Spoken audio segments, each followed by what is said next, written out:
Tu veux faire un véritable méchant dans un scénario, je t'explique deux, trois astuces pour vraiment y arriver assez facilement. Donc moi c'est Gilou évidemment, j'écris L'Avènement, un livre, un livre-roman, pièce de théâtre de fantasy que je t'invite à aller voir, c'est fait pour les rôlistes. Et donc comment est-ce qu'on fait un méchant? Un méchant, il est méchant par essence. T'as pas besoin de justifier, oui, mais en fait, il est humain, si ou ça. Non, ça, c'est pas intéressant. Je t'ai souvent dit, dans un antagoniste, il faut qu'on voie qu'il est humain. Et bien là c'est l'inverse. Il faut que tout le monde suggère que c'est un méchant.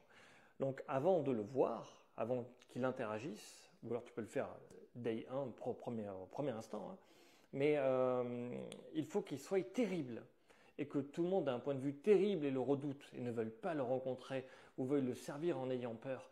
Ou tu vois, il faut que chacun, dès qu'il en parle, c'est affreux quoi. Tu vois, le Seigneur des Anneaux, hein, tu as le Seigneur des Ténèbres, personne ne veut se frotter à lui. Tu as Palpatine, on le voit qu'à la fin, à la toute fin, et il est super méchant et il ressemble vraiment à un méchant, il est déformé physiquement. Je parle bien sûr du 4, 5, 6 dans Star Wars. Euh, donc tu vois, tu sais que tu as un fond terrible et on en parle tout le temps. Tu peux avoir des événements où tu entends parler qu'il se passe ça là-bas, il y était. Et tu rencontres des personnages qui, c'était terrible. Et là, on reparle de suspense encore, tu vois. On reparle de suspense, c'est que tu reçois des informations mystérieuses, mais tu en reçois de plusieurs personnages qui t'en parlent. Toi, tu as tout, le personnage principal et le lecteur peut avoir toutes les données. Mais les personnes qui le vivent, ils vivent un mystère. Il est horriblement fort, il est horriblement implacable. On ne peut strictement rien faire. Il n'y a aucun moyen de détourner de ses objectifs et de sa mission, qui est de tout dominer et tout détruire. Tu vois, un vrai méchant. Et je sais plus ce que je disais, mais voilà, faut distiller des informations.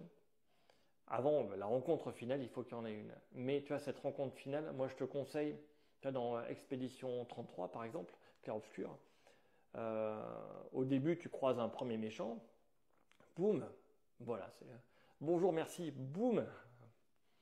Et après il se passe plein de choses, et après tu le recroises à un autre moment, et boum, tu vois, et après tu vas le recroiser encore à un autre moment. Donc ça c'est intéressant parce que en termes scénaristiques, ce que moi je te conseille, si vraiment tu veux que ton grand seigneur du mal soit visible, tu le fais intervenir au début. Il écrase complètement ton héros et son équipe avec qui il est parti. Tu fais en sorte qu'il y ait, je sais pas, 95% de morts. Voilà, tu commences à décrire les gens, c'est cool, c'est sympa, boum. Il ne reste que tes héros principaux, tes protagonistes, qui vont vivre l'histoire.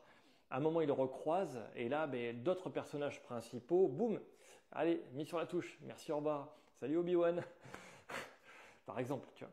Et ce qui permet de donner plus de champ libre à ton personnage principal, qui va devoir vraiment embrasser sa mission. Et au début, c'est pas ce qui lui arrive. Il y a une étape au milieu où il va recroiser le héros et son mentor, il va se faire éclater.